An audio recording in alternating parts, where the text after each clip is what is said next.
you really want to do is allow yourself to tap into it, to feel it. And with that, you're going to have a sense of how you need to move.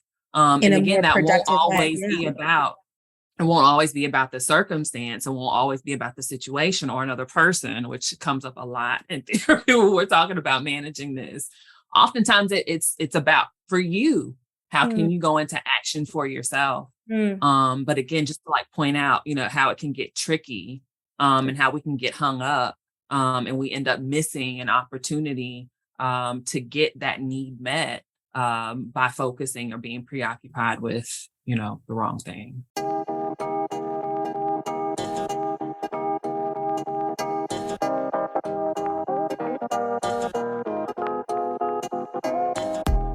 I'm Kim. And I'm Camille, and this is Enneagram for the Culture, where two dope Black therapists discuss how therapy, Blackness, and the Enneagram come together. Mm-hmm. Here we are. You ready? Yeah. So let's jump right in. Oh no, I forgot. Are you scared? It's just so cringy how the Enneagram showed up for me. I was, and this is super like fresh too. I was just hanging out in my bedroom, honestly, and this is not the part, but this is starting to already show how it showed up for me. I was just really basking in how proud I was of the plants that I have in there. They're doing so well. They're California elephant ears. They are beautiful. And so, yeah, I was just sitting back, just looking at them, being just healthy, thriving, new leaves coming in. And I had some music playing. It's just around bedtime. And I found myself looking at the mirrors that were on my wall. And so I'm leaning up against my dresser, which also has a mirror. So there's like mirrors reflecting off of mirrors. And I just looked up and I was like, man, those are a lot of reflections. Like if somebody were to like walk in here, they would think that I was really vain.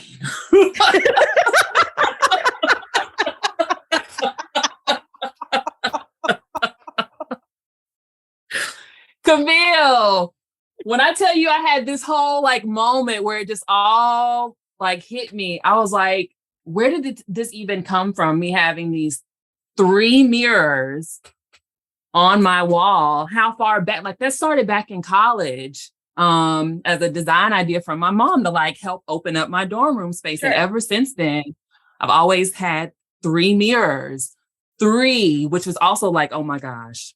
In your bedroom. Yeah. Plus a dresser mirror. I only have 2 mirrors. I have 2 mirrors plus my bathroom mirror. That's You don't have to do that. That's not necessary. I'm sorry. But so we have 4 mirrors in our bedroom. But do you have other mirrors, other places? And so that was more of the thought. So I just realized I have a lot of mirrors. I actually remembered. So 2 of the mirrors that are in my hallway, they're a part of the set that I had in my college dorm room. And there's just not 3 of them anymore because one got broken. So those are there's a mirror. There are lots of mirrors. But remember I told you when we were like talking about vanity and threes and how for me, like it was just so clear. My mom, like she was so intentional. I think she really wanted me to see myself and to see how, really see myself like I think as my mom, like how she saw me. Because for there was such an impactful season in my life, like early on, where I really didn't think I was pretty. I just like really struggled with how I looked. And so I think to like compensate, like she was like, no, like mirrors everywhere. I told you I had a vanity in my room when I was like in elementary school. Yeah. I love that. I loved the like, oh my God, am I vain? And so, yes. Right.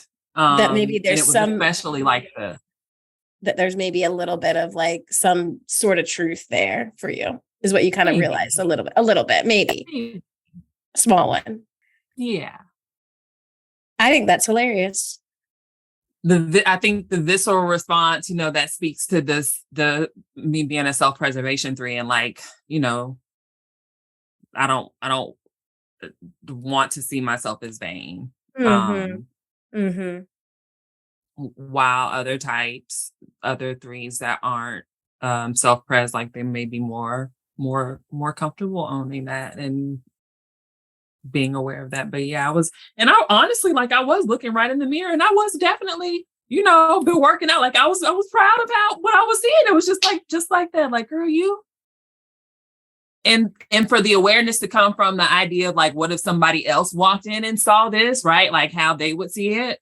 Yeah. And you said that in the first episode about 3s, you said, yeah, it's like this thinking that, what does this look like to other people? Yeah. Interesting. Yeah. So I'm done. That's a good one. I almost want to scratch mine because I want to tell you my home decor one that's like a 7 thing. Or for me, that's how the Enneagram shows up for me. Kim, I love art, and I love photography, but I also love prints. I'm a big print girl. I love words and calligraphy. I love it. So I have a lot of words in my house. And one day I was like noticing the different things that are hanging up in my house that are like of importance. And here are the quotes that are around my house. When life hands you lemons, make lemonade. The world is your oyster. The other one is wake up every morning like something amazing is about to happen. And then the final one is let your joy rise to the surface. Of course. Oh, there's another one. There's another one that says like stars are meant to shine bright, or something about bright stars. Aww. Or something. That one's not as 70, but all the others of like, yeah. No, it's pretty. It's pretty 70. It's pretty 70. I would definitely say stars, bright, shining bright, are one of the first few things I think about when I think of 7s. Yep. Mm-hmm. Yep. Lots of let's just make life good. Let your joy rise to the surface. When life hands you lemons, something wonderful is going to happen, and the world is your oyster. Well, is it reflected in your office as well? No, my office is different. My office words are keep going. I actually try to stay away from a lot of words in my office. I think keep going is the only one that like clients can see. Because I don't, words are important, and I can't have when life hands you lemons in a therapy. I mean, Jesus, like that feels so invalidating.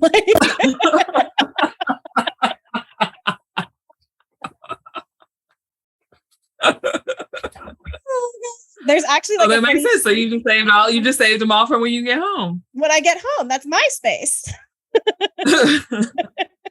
I love it. I'm glad you shared that. But in the office, I don't have that. But isn't that funny? So there we are. Home decor in the Enneagram and home decor. I saw a print that I thought of that I wanted to get. It was Serena. It was like one of her quotes, and it absolutely spoke. It was like, yeah, that's some 3 stuff. It's the one about champions. A true champion is not how many wins, but how you recover from a fall or something like that. Mm-hmm. Yeah, it's been cool kind of leaning into her this week with, as we're recording this episode, it is the US Open and Serena's last US Open. So it's been a fun week with her and all of her stuff. I've been listening to her interview with Meghan Markle around ambition. So that's been nice. So I was listening to that today. Just kind of all the articles and all the things this week. It's been fun.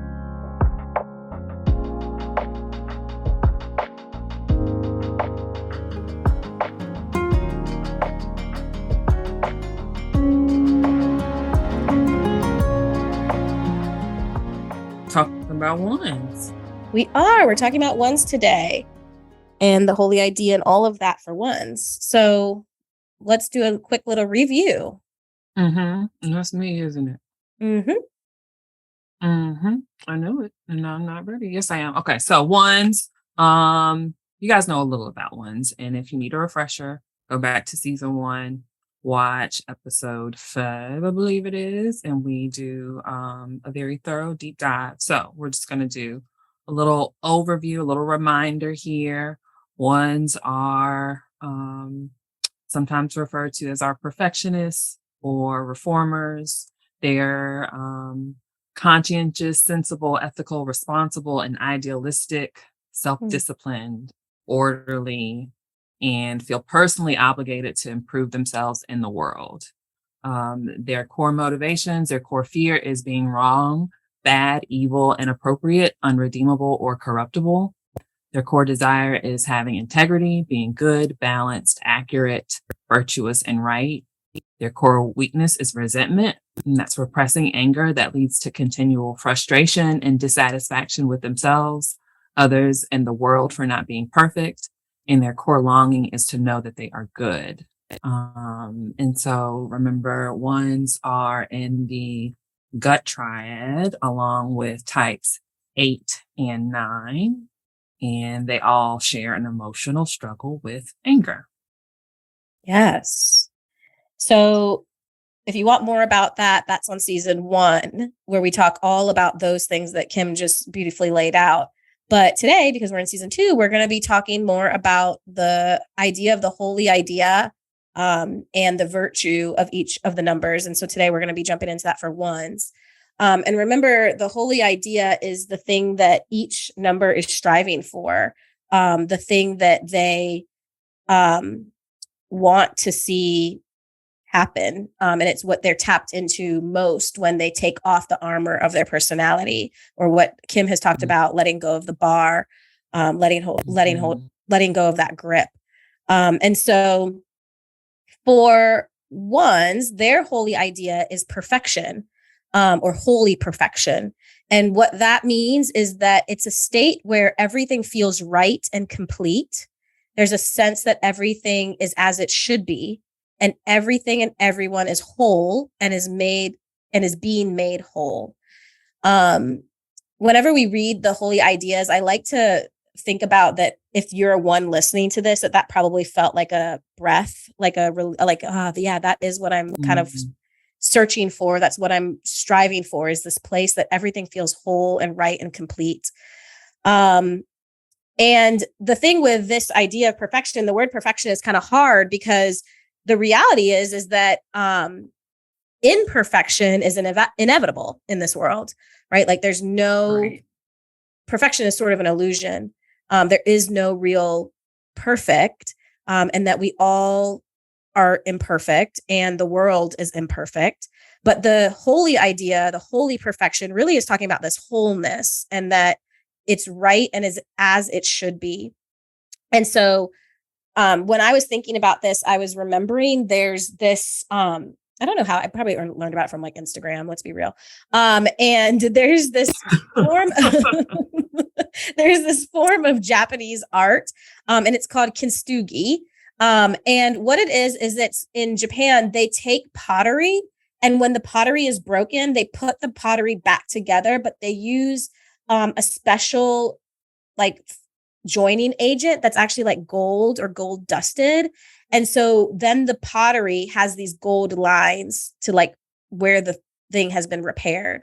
And the idea is that then this piece of pottery or this piece of art is beautiful because it has these gold lines in it, even with the flaws. That this, say we think about like a bowl, this bowl can exist and this bowl is whole, even with the flaws, because the flaws are like dusted with gold. And so I think of that when I think about this holy perfection, that a wholeness can exist just as it is, and that's the idea of perfection. Mm-hmm. That's just so cool to me. Yeah. That's just that's incredible to me. So, do you want to move on? Yeah. So when they lose sight of that, yeah. Exactly. Yep. So exactly. So when when ones lose sight of that, when ones are really holding on to that bar, um, the lower kind of cognitive habit, mental like fixation is resentment for ones. And that's this again, this mental habit of like space where you kind of fall into where it feels like this nagging um feeling that things are just not perfect, and especially that somebody needs to be accountable for it, that someone is to blame, be it others or the one themselves, because we'll talk about this more. Ones are can be so hard on themselves. We've mentioned in season one when we talked about one's the inner critic that's just so hard for ones, and important for ones to like be aware of and learn how to keep in check. And so we talked about how this shows up and showed up for ones in the pandemic. And I think Serena won. And That's the exciting. grocery store. I Breaking know. news. Yeah. Breaking news. months later, breaking news. Serena has made it on to the next round of the US Open, everybody. Yeah. So yeah, the grocery store, and there were rules everywhere to keep everyone safe during the pandemic. And so we remember how the grocery stores were, and just how we talked about how frustrating, how hard that had to be, for ones when people like weren't following the rules, weren't following the arrows. And so with that, how that's just a representation of how resentment can kind of brew for ones, like that, falling into that place mentally of that being so loud to them, and then being so aware of the fact that people aren't doing things the right way. And so it's just important for ones to embrace, and we'll talk about this more, that there can be more than one way to do things. Everybody got their groceries. Well, minus toilet paper and paper towels. Everything, we got through that. Everything worked out, even though everybody didn't follow the arrows precisely as they were supposed to. And so being able to come to experiences with that approach, that's much less rigid and much more flexible, and just how you think, literally how you think. And so without that, again, we see this resentment that can come up for ones. Yeah, like resenting the other people that are not following the arrows, or resenting, and then even maybe resenting themselves for being mad that other people aren't following the arrows, and resenting that they have to go to the grocery store, and resenting that we're even in a pandemic, and that people are dumb, and all of those sort of resentments that can all kind of it like boil up for ones, and that's when they lose sight of that holy idea. We also talked about that in that there comes a judgment with the resentment, like a judgment that judging other people. So it's a resentment and sort of like a judgment of they're doing it wrong. This is wrong. This is bad. And then even sometimes, like when you really hear a one speak, sometimes it'll be like, that's dumb, or that's stupid, or it's almost like a put down. It's a judgment, because they are mad and resentful that it's not being followed the way that they think it should be followed. And then with the resentment, I think also like that they then feel like they have to fix it. And then they resent that they're the ones that has to do it the right way. Why do I have to be the one that follows all the rules and nobody else is following the rules? And so it becomes even that too, if I'm the one that has to do it correctly. I don't get to not follow the rules. And then that just robs them. Yep. Sorry. No, you go ahead. And that's judgment too, is all I was going to add, right? Placing that responsibility on themselves. I have to be like that. You're making a judgment there. It's not always on. I mean, you can't always be the one to make everything wrong. I mean, everything that's wrong in the world right. It's not possible. Yeah. It's impossible. Oof.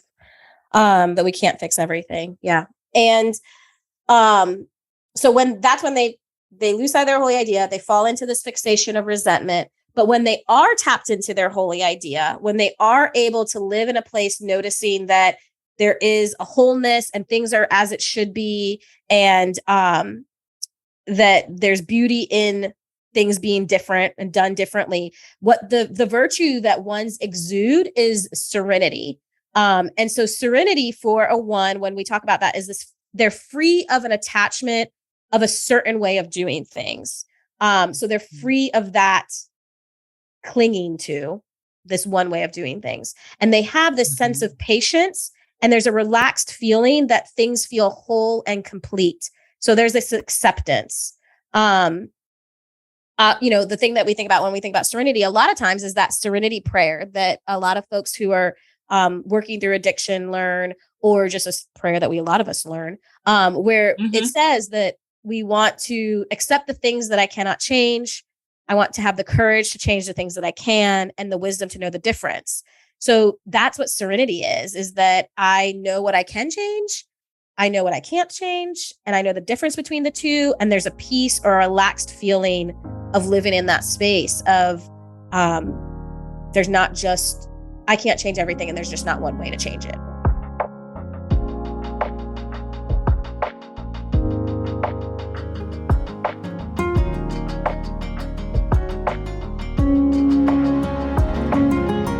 Yeah, and so this is an emotional experience for one. This is an emotional experience that they can tap into, and also one that, for both of us being people who are closely connected to ones, we can also experience with them when they are tapped into it, where they just bring this like ease and Zen. Yeah. for real, yeah, just carefree and relaxed and peaceful. And it's so it's serene. So yes, it really just emphasized that that's an emotional experience. And so losing that, the emotional experience looks like anger. And so, we've touched on resentment, which is a form of anger, a way anger can show up. But for ones, and remembering, like we said, all of the types in the gut triad like have share this emotional struggle with anger. And for ones, it can tend to be more repressed, because ones want to be right and want to be good, and we can tend to believe that anger is bad, but it is there whether you want to honor it and embrace it or not. And so for ones, and again, all of the types in the gut triad, this being fueled by stuff not being just, injustice, and stuff being not right, like with the world and in the world. And so that being an emotion that can really drive them to want to do things, change things, like an urge to do something about stuff. And so learning how to manage that, right? Going back to the serenity prayer, that last part, being able to have the wisdom to know when it's your stuff to do something about, and when it's not, ends up being such critical work that I find myself, doing with ones, is to be able to like manage that urge. And yes, you can go into action, but it may not look like going into action, externally. More than likely, it looks like you going into action for yourself. And that means maybe having some compassion or grace, just loving on yourself, getting grounded, slowing down. Yeah, because I was just thinking about the anger could be internal of, again, I'm mad at myself, or I'm going to self-flog myself, or I'm going to discipline myself. I'm going to punish myself for this mistake that I made. But then what you're saying is, yeah, sometimes we can't control everything. And so then being able to have compassion and grace for those things. Absolutely. Yeah. And I've seen, it's now that I'm saying that, I've had some clients and I've had friends that are ones that they will punish themselves. It is a punishment. Oh, yes. Um, yeah, not Ugh. when they make a mistake. And that anger can turn inward. Oh my gosh. And again, to be connected to a one, and to really know a one, and to know, that for the most part, like, their intentions really are pure. Mhm, To see them or sit with them through that, like, shaming themselves, guilting themselves, like, just being really, really hard on themselves. For me, I mean, it's hard. It's hard. mhm. So, with all of that, how does all of this show up for our Black ones? What are some of the Yeah. key things that our Black ones would have to remember about the holy idea and their fixation and passion and virtue? I mean, talk building more on anger, and how that emotion intersects with Blackness. Mhm, Um, we are and have been gaslit to mhm, believe that we're just like angry creatures, that are aggressive and all of these things. Um, and so then that creates this, um, we have a relationship with anger that can be complicated, where we don't, as a people, at times don't allow ourselves to honor it and connect with it. mhm, But then especially how that can show up for Black women, mhm, not wanting to be seen as angry. And again, this preconceived notion that to be angry like that, that's not okay, that's bad. But it's not. And like we've said, and like we'll continue to say, we have a lot of shit to be angry about. And so allowing ourselves to honor it in healthy ways, productive ways, again, going back to some of the things we've already mentioned, like with compassion, with love for ourselves, is so incredible. It's important for our healing and for our resilience and for our mhm. growth. Yeah. I think that, we both believe as therapists that like our feelings and our emotions are teachers, and they teach us something. And so when we shy away from a emotion, it usually explodes in another way or in a more violent way or Mhm. more aggressive way. And that's with all of our emotions. But with anger, when we do that, we don't get to experience the other things that come with anger, the way that anger teaches us. And so if we pause with Mhm. anger, usually, the classic thing that, we look at with anger is like the anger iceberg, where it's like anger on top, and then there's all these other emotions underneath this anger. And so if we just say anger bad, then we never actually look at anger to see what else is underneath. And there might be some sadness, frustration, some worry, some disappointment, some feeling of helplessness. There might be these other feelings that are there that we can actually tap into, but the only way we're going to tap into those things is if we actually pause to actually look at the anger. Um, and so sometimes we try and skip over the anger to get to the other stuff, but the anger is there to alert us to something and to show us something. And anger is only bad in quotation marks when it hurts somebody else or when it is violent or when it is like, just like mean. But that's not the true essence of anger, right? Like anger is boundaries and justice and, Yes. an alert system and all of this stuff that anger actually can teach us. um, but if we just push it down, it can really get bigger in a way that's not intended. And for ones, because they're again trying to be good, they know the message about anger. They know the societal message about anger. Black people know the societal message about anger. So then they push it down. As opposed to stopping and going, oh, I'm actually mad. I actually need to look at this and see what it is I'm mad about.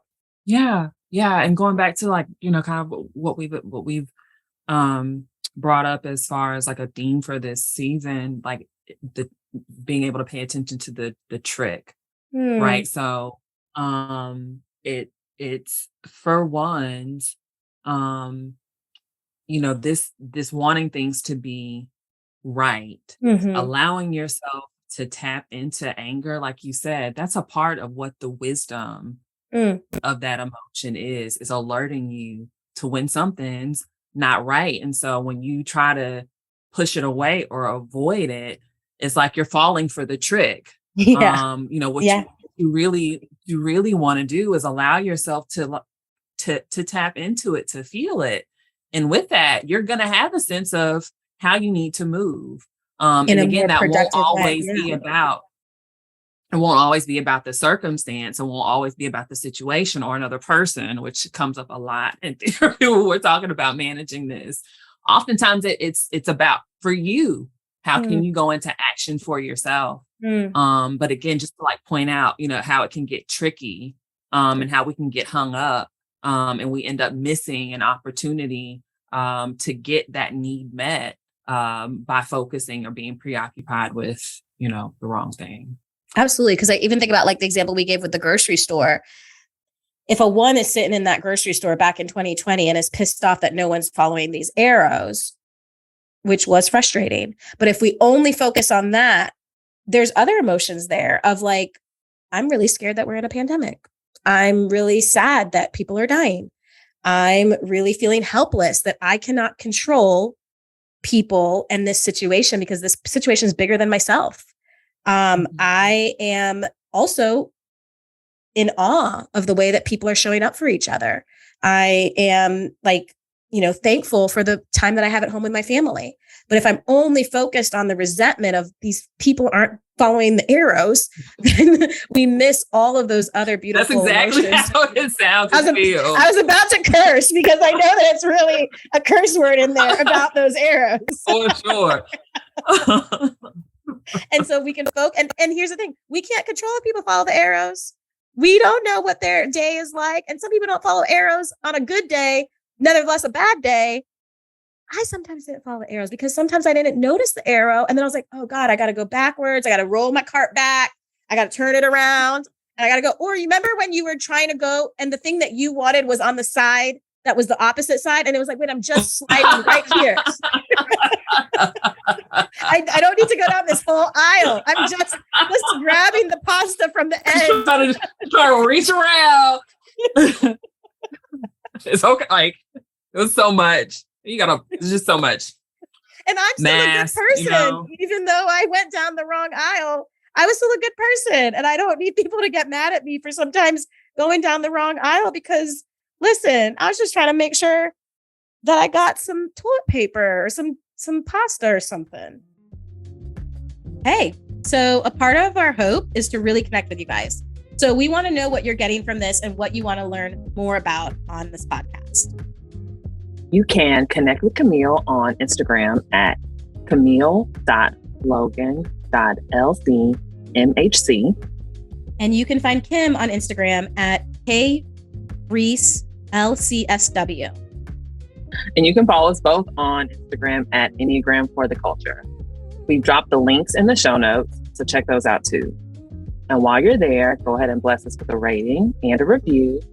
Subscribe so you can be notified when our new episodes drop weekly, and share this with someone you know. We'll see you around. So anger, that's a big thing for Black ones. Again, with the narratives around anger. This is a little side note, but if you're watching TV or if you see another Black woman get called angry, does something alert in your body? Because something viscerally happens when I'm watching it. It's like, oh, like it's like a thing gets like pricked inside of me, and it makes me so mad watching it. Anyways, I just don't know if you had that similar experience. I think when it comes to like television and stuff like that, is probably I'm probably pretty hypo aroused in my response when it comes to it. Now, when I'm hearing people talk about it, like people in my life, be it clients or friends or family, like for that, then it is, especially with clients, then I got to keep myself like regulated, because it does it vexes my spirit, because it's hard and it's not fair. Yeah. It is some bullshit. It's like, yes, it's the gaslighting. Yeah. Yeah, it is. Because in most cases, we really, have every right again to be angry, or it's not, we're not, right? It's actually you, like the person, there's something about me and the way I'm showing up that's pissing you off. And so you're I just said I've been listening to the Meghan Markle and Serena Williams podcast about anger, and Serena talked about anger, and she talked about, the famous thing when she was mad on the court and how she got penalized, and they played actually clips of male tennis players and all the things that they say to refs or to the umpires, and all the ways that they get mad.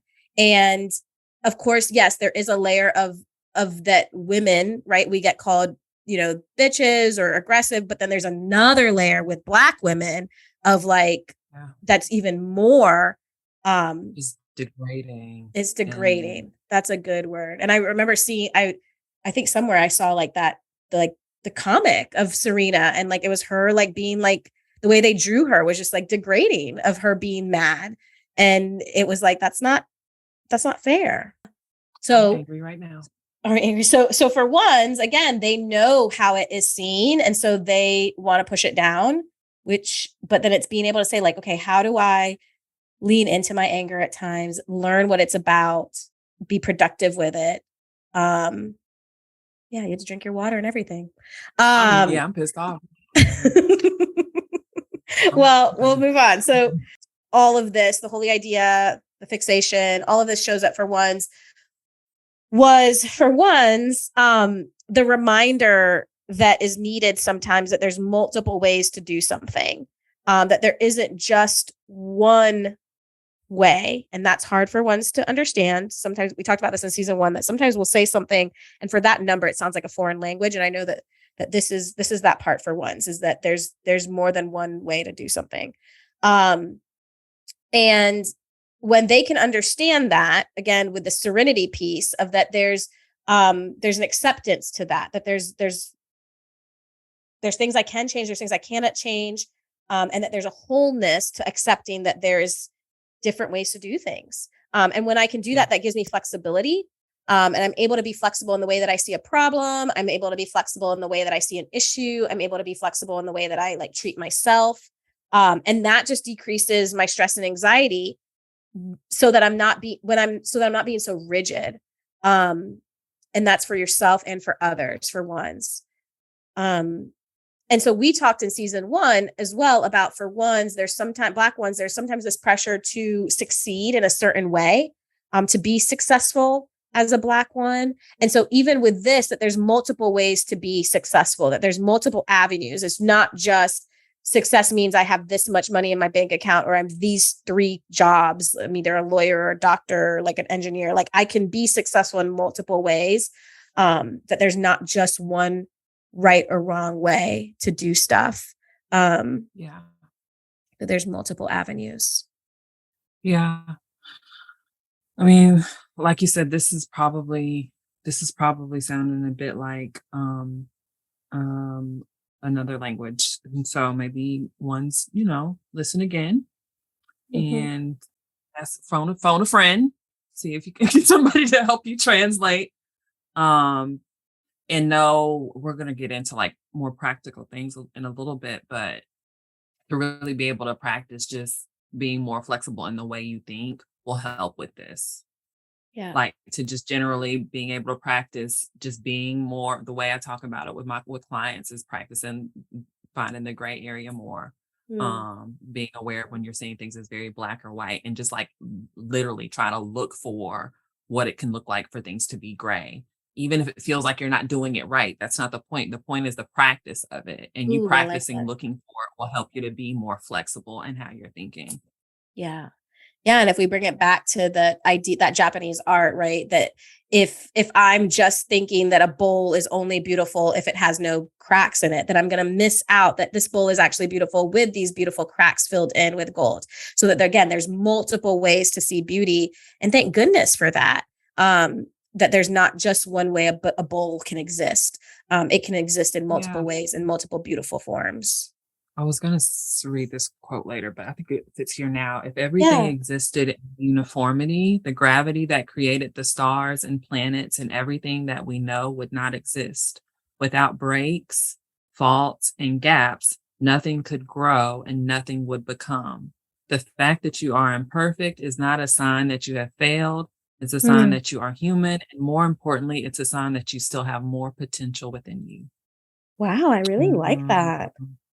The mountain is you is the title of the book that quote is from. Okay. I have this is a little bit of a side note, but it's Mhm. also how they have been showing up for me. I have I have a whole database for all of the types. And anytime I read anything or hear anything that I feel like resonates with the type, like I'll link it. And so that's just one of the quotes that I just saw on my little page for ones. That is so smart and organized. I love that. Good system. All right. What else are we talking about? Okay, so not being so hard on yourself. Yes. Yes. So ones, Black ones, really working to, like we've said, accept your flaws more, and be okay with having flaws because it's human and there are literally no other humans walking around flawless except Beyonce. She's the only one. Except Beyonce. One of one. Number one. I couldn't help it. Sorry. The only one. The only one. No, but even Beyonce has flaws. And so accepting them is going to be helpful in your relationship. It's going to be helpful in your relationship, most importantly with yourself, Mhm. but also in your relationships with the people that you're connected to. Mhm. It'll allow you to be more vulnerable, essentially. So, walking around with this belief that you can't make mistakes, in my experience personally and what I see professionally working with clients, like it creates this barrier Mhm. between you and other people because inevitably we are all imperfect. And so, it can impact how people see you and how you see people, and make it hard for you to accept help from people. Because again, you may not want to admit when things aren't perfect and when you are in need of anything. A lot of Black ones, they really grapple with this whole notion of this being a sign, like it's a weak thing, to be imperfect or to need. And so again, going back to that bar, it's this really, really, really tight grip on this belief that if we can practice letting go of it, it's gonna bless us with what it is that we're really trying to meet by holding on to the bar. Hey y'all, it's Kim. First, I just want to say hey, and thank you again for rocking with Camille and I. Second, I want to say thank you very warmly to those of you who've expressed love to me since the start of season 2. It really means a lot to me. So recently, I heard someone say, your greatest ministry will come out of your greatest misery. And I felt that. I still really feel that statement. I've been pouring my heart into my work during the season of my life. Go figure, right? As you've heard me say a few times, I'm really excited about what I've been working on with my coaching brand called the Melanated Enneagram.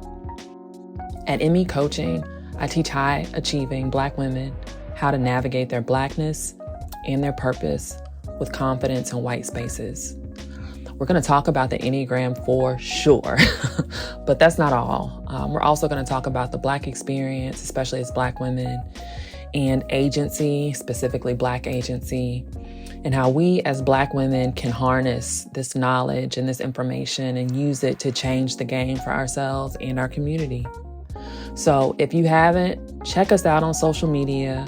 But what I'm really asking you to do, y'all, is if you're a Black woman with a purpose, or if you know a Black woman with a purpose and the idea of a space to connect with other purposeful Black women is giving you the warm and fuzzies right now, I'm asking you to subscribe to our listserv so that we can be connected.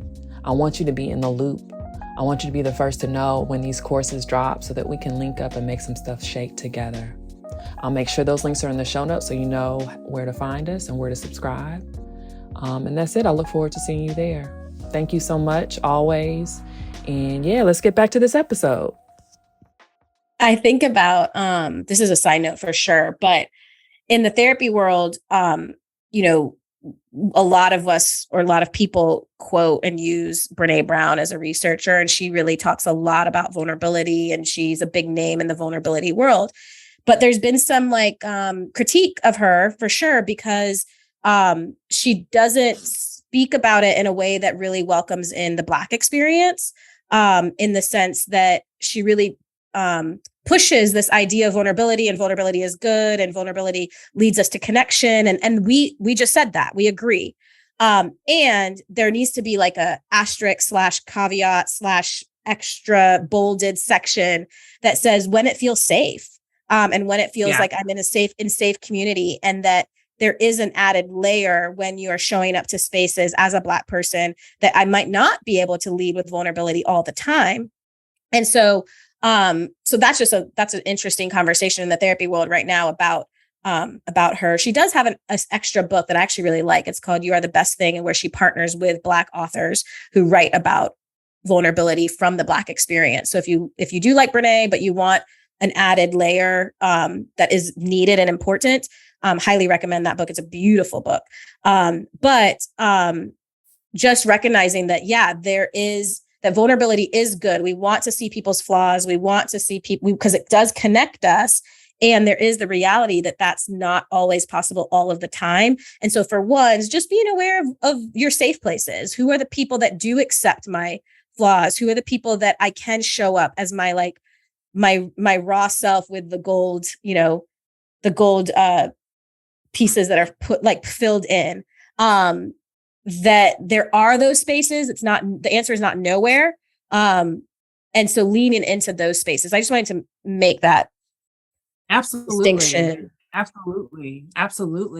And to going back to the anger part, I find that oftentimes when we can let ourselves like honor that emotion more, we can see that that's a part of what it's pointing us in the direction of, is that like I work with so many Black women who are in white spaces, who are in corporate America. And again, this fear of being seen in this way, angry, when it's like, girl, let yourself, you probably are. I mean, you got reason to be angry, but then allow that to like drive you to have these connections, be it in that space or outside of that space that does feel safe, that does feel secure, where you can like release and let somebody love on you and see you, right? Flaws and all, or being weak and all, tears and all of that can be really hard for ones when they're trying to maintain this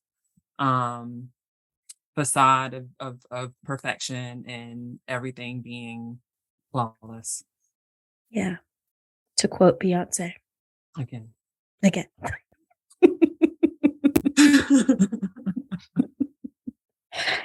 Yes. So with all of that, of how it shows up for our Black ones, what are the practical applications? So one of my things that I'll do with some of my one clients is letting them lean into the practice of not always having to fix something, or leaning into the practice of not having to do something at 100%. So literally, I did it once with a client. She's in high school, where she was perfect, right? She did every assignment, every forum, like discussion question. She did everything that she could possibly do, read every page in the chapter books, every single thing. And so we looked at her syllabus and kind of looked, where can we actually not do this at 100%? Where are some places that it's going to be low risk for you to not do everything? And she actually came up with that, like, actually, it's not required for me to do those discussion questions.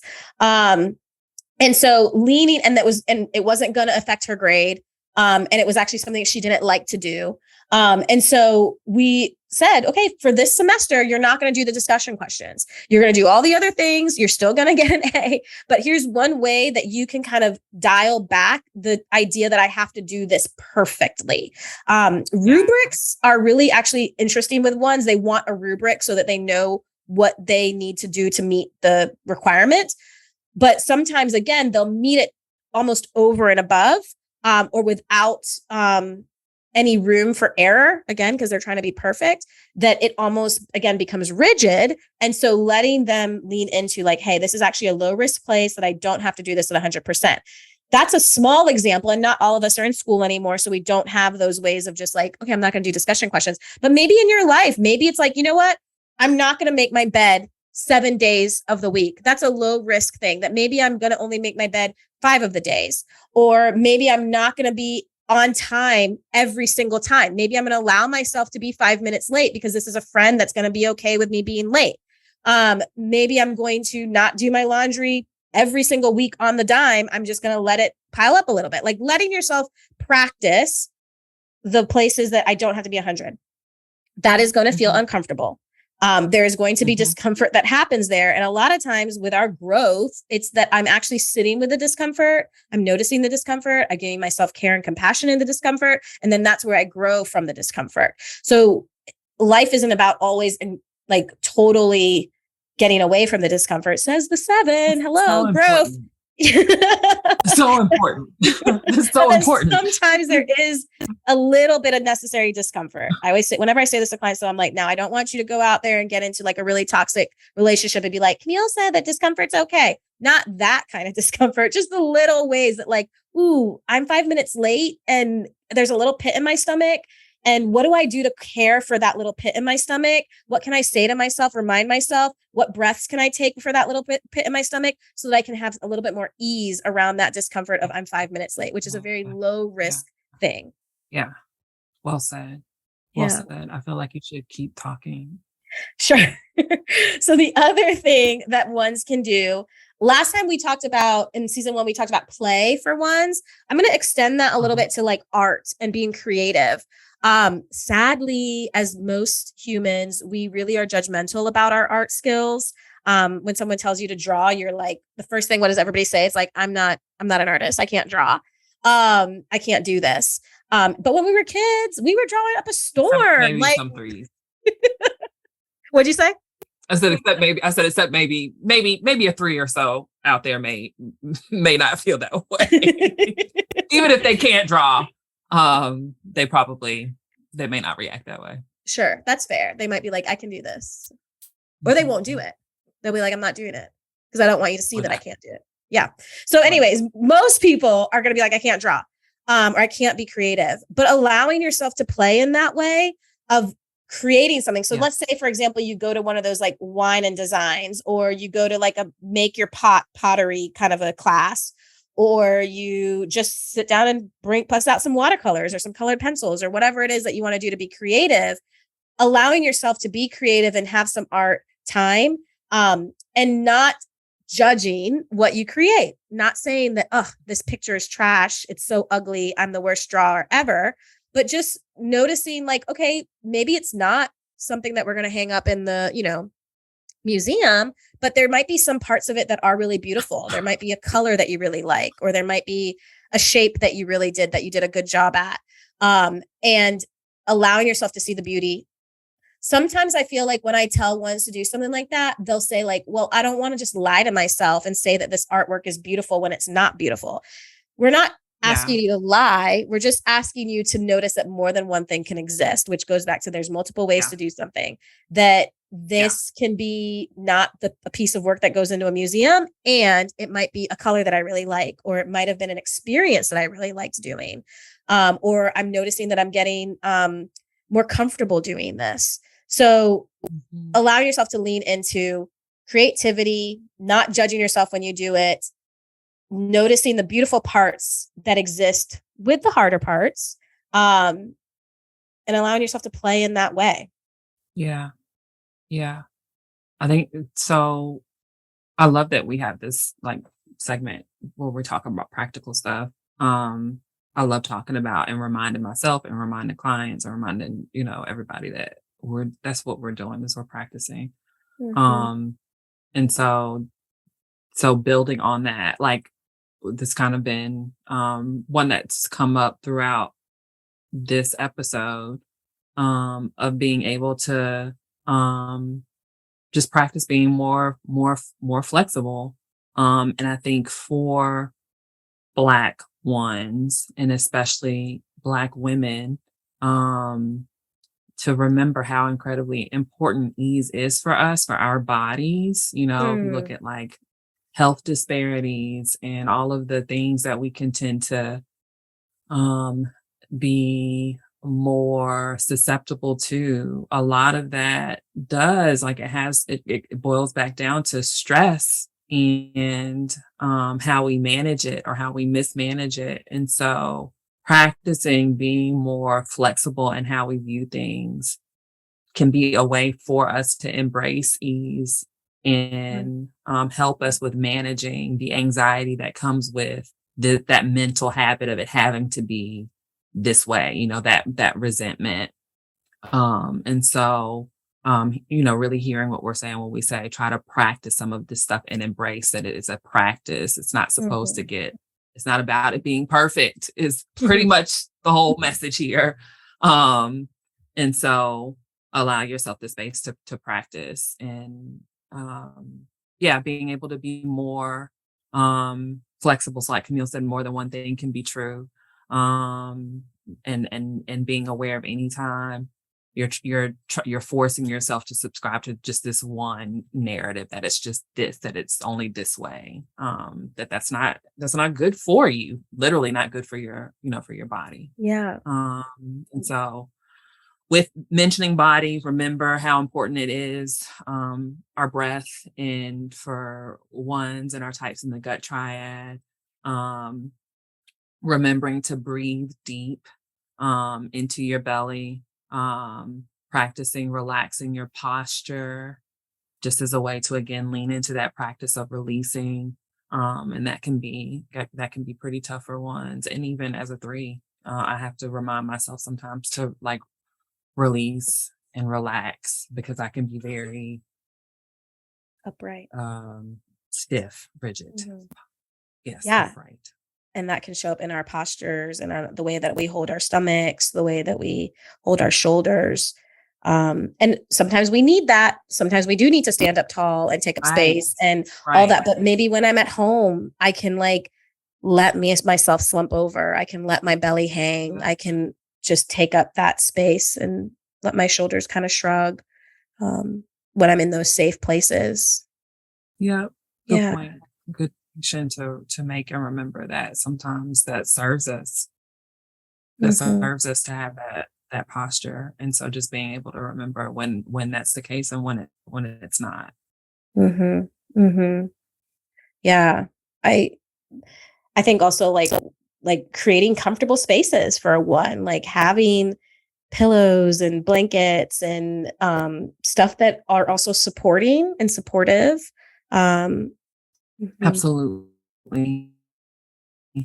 Um, I found one more like quote, and not where it came from. I think maybe from this sermon, but it's probably a good one to end on. And so to that Yes. point, um, putting a lot of pressure on themselves. Um, a lot of that from wanting to,